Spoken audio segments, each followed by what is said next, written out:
Welcome, welcome, welcome to my very first online reading of the I Ching for 2025.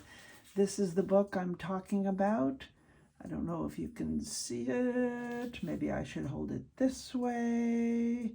The I Ching, or the Book of Changes. Now, the copy that I've had for decades.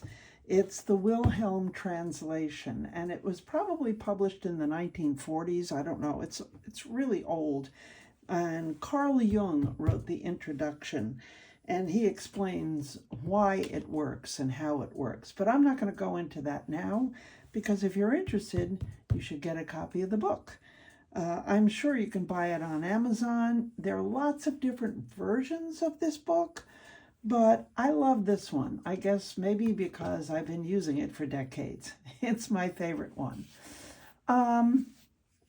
So, if you're not familiar with the I Ching, it is a book that has been used. It's one of the oldest books ever published. It goes back thousands of years. And there are different ways of using it. It's used for divination, okay? I use 3 coins. The original way to use this was to use yarrow sticks, but I never used yarrow sticks, so I'm not going to start now. I find that coins work just fine. And I have these, they look like old Chinese coins. Again, I'm sure you can find these on Amazon. They're really easy to find, and they should not cost you a fortune. And they have 2 sides, like any coin. There's, let's see, maybe like this. There's the tail and the head. Whoops. There you go. There's the head. The head has the writing on it, and the tail does not, just has one little character, okay? And heads and tails have different values. Now, in the back of my book, many decades ago, when I first started with the I Ching, I wrote down the values. And I don't know which way is better. Heads 3, tails 2, okay? So, if you're not familiar with this, I'll do something very brief, a very brief explanation. You take the coins and you have to have a question in your mind. And generally speaking, I find that I will ask a question, what do I need to know today?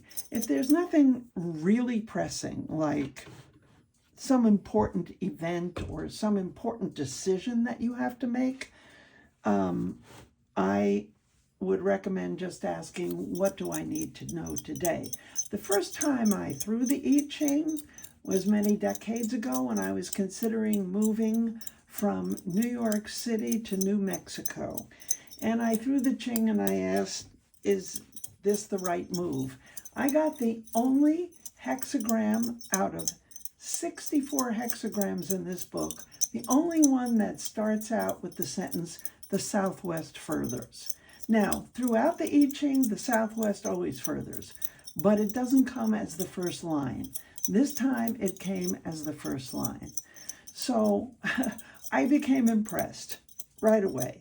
So today I'm just going to ask the question, what do I need to know today for my highest good and for the highest good of all that I know? And I take the coins and I shake them in my hands, and then I throw them down. Let's see, what do we have? We have a head. Whoops, another head. 3 heads, oh my, my. So, here's the book. 3 heads is 9. 3 times 3 is 9, and that's this line. I'll explain the lines as we go. So I write it down. on a piece of paper, and you start at the bottom. A hexagram in the I Ching world is actually 6 lines. It's not a 6-sided figure. It's 6 lines, okay? So then we throw these 3 coins 6 times. Now, there was a period of time when I couldn't find these coins. They were somewhere in the house, but I couldn't find them, so I used pennies. You can do that. Before you get your coins, if you don't have your coins yet, you can use pennies or nickels, whatever. 3 times. Okay, 3 coins. Let's see, what do we have? I can't tell. That's a tail, okay? That's a tail. The other side, hello, there you go. That's a head. So I got a tail. I got a head. And I got, where is it? There's another head. So 2 heads and a tail. So we have 2 heads is 6 and the tail, ooh, 2 heads is 6 and the tail is 2. So we get 8. That's the next line up. We write down 8. Can you see that? I hope.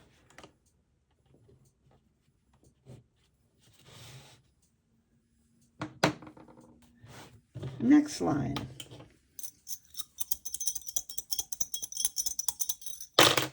What do I need to know today?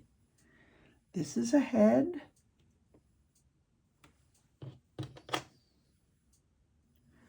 This is a tail.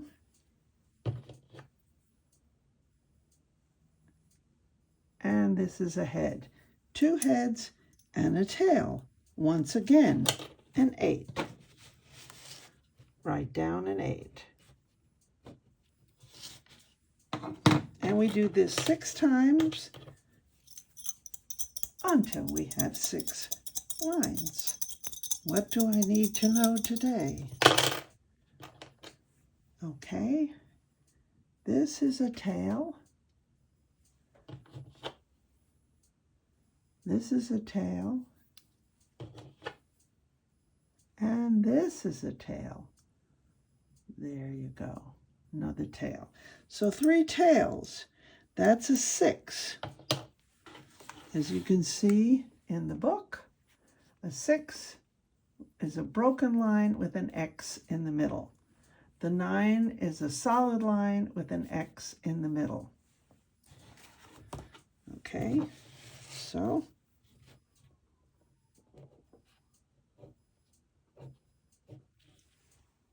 broken line with an X in the middle. Next.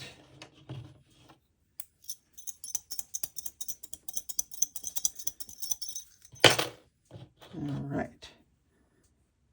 Tail.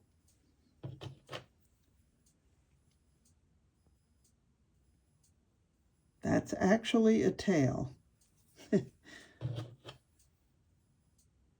And a head. So 2 tails and a head is a 7. 2 tails is 4, and a head is 3. 4 and 3 is 7, so that's a solid line.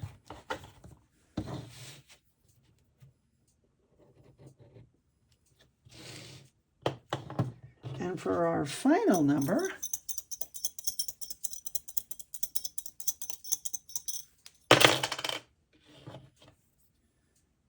okay, this is a head.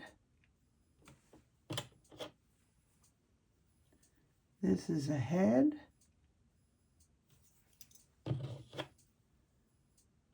And this is a head.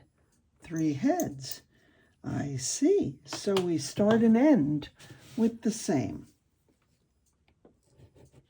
Solid line with an X in the middle. Now the X in the middle indicates that this is a changing line. So what it changes is to its opposite.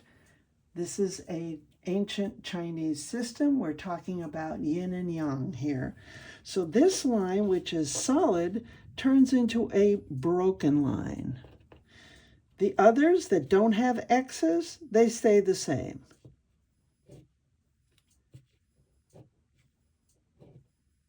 This is a broken line, so it turns into a solid line. And this doesn't change, and this solid line turns into a broken line. So now we have two what they call hexagrams. Okay, so now in this book, you go to the page before,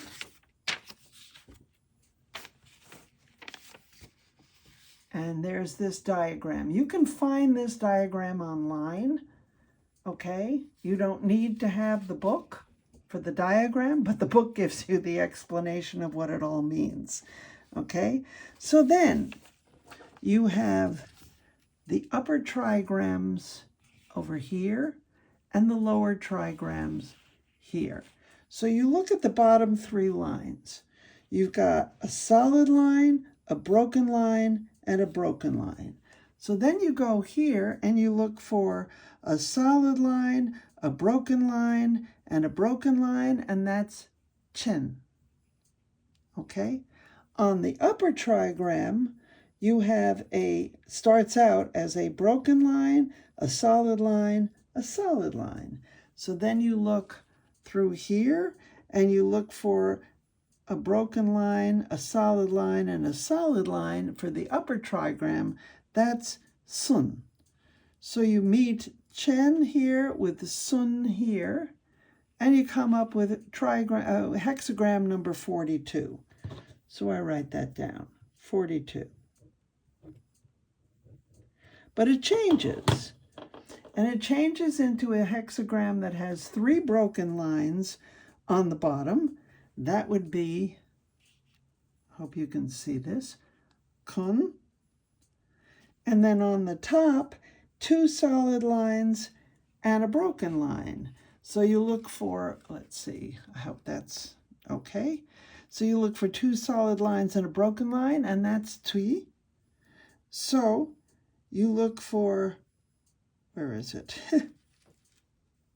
Three broken lines on the bottom. Here, kun and tui is 45.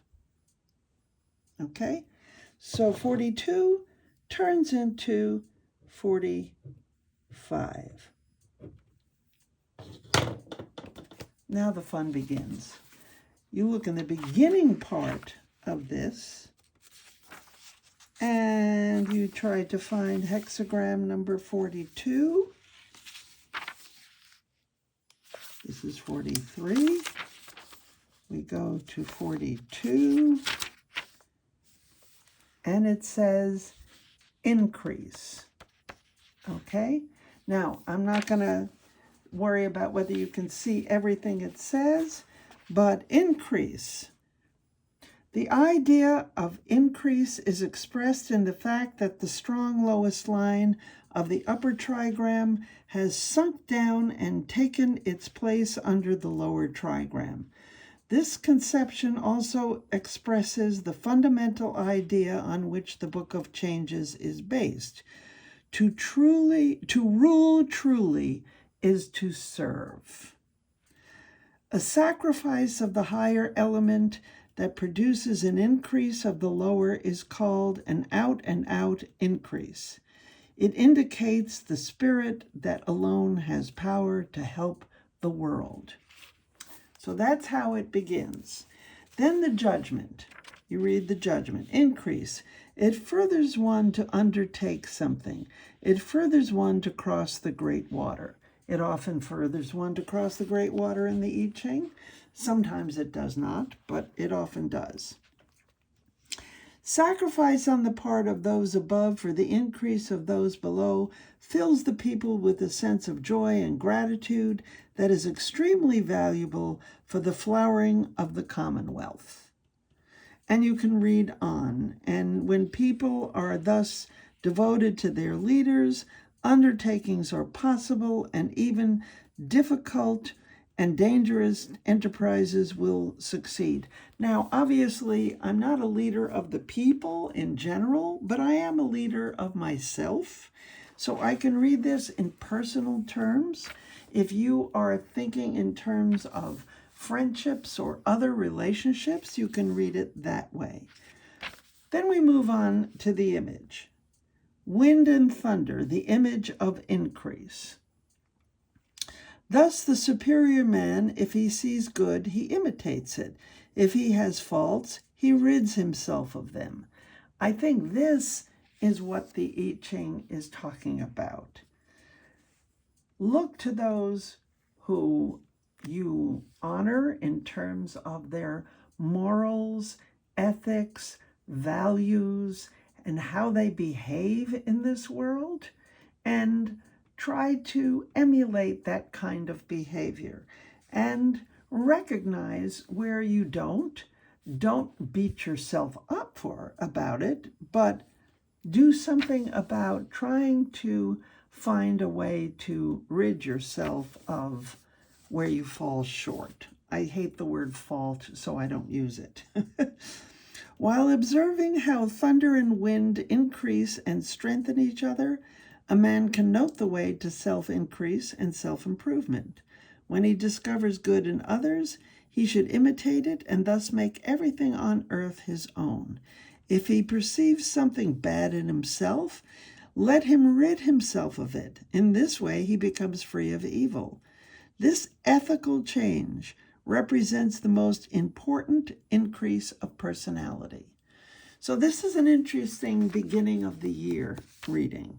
Okay, now in terms of the lines, you can see the next thing here is the lines, and they go through all 6 lines.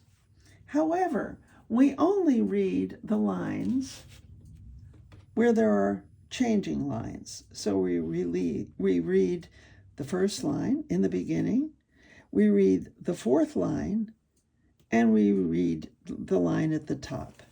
So lines, and it says 9 at the beginning means it furthers one to accomplish great deeds, supreme good fortune, no blame. Okay, so in other words, if you've got something that you're thinking of doing, of accomplishing, go for it. If great help comes to a man from high, this increased strength must be used to achieve something great for which he might otherwise never have found the energy or readiness to take responsibility. Great good fortune is produced by selflessness, and is bringing about great good fortune, he remains free of reproach. Okay, so then we go to the 4th line, which is 6 in the 4th place. If you walk in the middle and report to the prince, he will follow. It furthers one to be used in the removal of the capital. It is important that there should be men who mediate between leaders and followers. These should be disinterested people, especially in times of increase, since the benefit is to spread from leader to the people. Nothing of this benefit should be held back in a selfish way. It should really reach those for whom it is intended. This sort of intermediary, who also exercises good influence on the leader, is especially important in times when it is a matter of great undertakings, decisive for the future, and requiring the inner assent of all concerned. Now, as I said, of course, I'm not the leader of the country or the state or even the city. However, I am my own leader. And if you're in a family with many people, you may not consider yourself to be the leader, but by your behavior, you can lead. Not by demanding, but by your behavior. Okay? And then 9 at the top. He brings increase to no one. Indeed, someone even strikes him. He does not keep his heart constantly steady. Misfortune. The meaning here is that though renunciation, those in high place should bring increase to those below. By neglecting this duty and helping no one, they in turn lose the furthering influence of others and soon find themselves alone. Okay, so in other words, don't be selfish. Don't have it all be about me, me, me, me, me, me, me, me. It's all about me. No, no, no. That's not what needs to be done in these times. All right, so that's the first hexagram, and then it changes to 45. So 45 is gathering together. Now, when you have a changing hexagram, you only read through the image. You don't read any lines because none of the lines are changing. So gathering together, or massing, as it says here, this hexagram is related in form and meaning to P, holding together. In the latter, water is over the earth. Here, a lake is over the earth. But since the lake is a place where water collects, the idea of gathering together is even more strongly expressed here than in other hexagrams. The same idea also arises from the fact that in the present case, it is two strong lines, the fourth and the fifth, that bring about the gathering together. Whereas in the former case, one strong line stands in the midst of the weak lines. Okay, that's a lot of structural stuff. The judgment, gathering together, success. The king approaches his temple. It furthers one to see the great man. This brings success. Perseverance furthers. Perseverance always furthers in the I Ching. To bring great offerings creates good fortune. It furthers one to undertake something. The gathering together of people in large communities is either a natural occurrence, as in the case of the family, or an artificial one, in the case of the state. The family gathers about the father as its head, and this book was written in a patriarchal society thousands of years ago, so take the language with a grain of salt.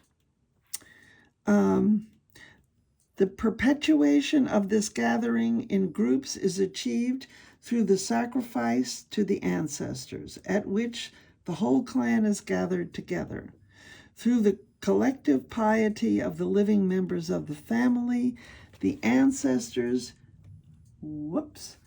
become so integrated in the spiritual life of the family that it cannot be dispersed or dissolved. And that is something that I really relate to. I am still feeling very strongly connected to my own personal ancestors, both male and female. So when I said take it with a grain of salt before, I meant just take it the way you wish. If you see the male as the head of the family, fine. If you see the female, fine. If you see the non-binary, I don't care. This is not about gender. All right? Where men are to be gathered together, religious forces are needed, but there must also be a human leader to serve as the center of the group. In order to be able to bring others together, this leader must first of all be collected within himself. Only collective moral force can unite the world. Such great times of unification will leave great achievements behind them. This is the significance of the great offerings that are made. In the secular sphere, likewise, there is need of great deeds in the time of gathering together. The image. Over the earth, the lake, the image of gathering together. Thus the superior man renews his weapons in order to meet the unforeseen. If the water in the lake gathers until it rises above the earth, there is danger of a breakthrough. Precautions must be taken to prevent this. Similarly, when men gather together in great numbers, strife is likely to arise. Where possessions are collected, robbery is likely to occur. Thus, in the times of gathering together, we must arm promptly to ward off the unexpected. Human woes usually come as a result of unexpected events against which we are not forearmed. If we are prepared, they can be prevented. In other words, in the case of arms, it does not necessarily mean weapons. What it means is be prepared. The Boy Scouts had it right. Be prepared. And so I think basically these two are an interesting combination. We have the increase first, and that is be of moral good character, and it will benefit not just yourself, but everyone around you. And then the other is be prepared, because those around you may or may not agree with each other. So rather than try to persuade and force people into how they should feel or should think, rely on that superior character, that moral center, and lead by example. Lead from the side or from the rear, but just be the example of where you want people to go. That is how I take this reading, and I hope you find this interesting, and if you do, leave me a comment. I would love to hear from you. Are you familiar with the I Ching? Have you used it before? Do you have a different version of the I Ching other than the Wilhelm version? Leave me a comment, and I will see you next time. Bye-bye.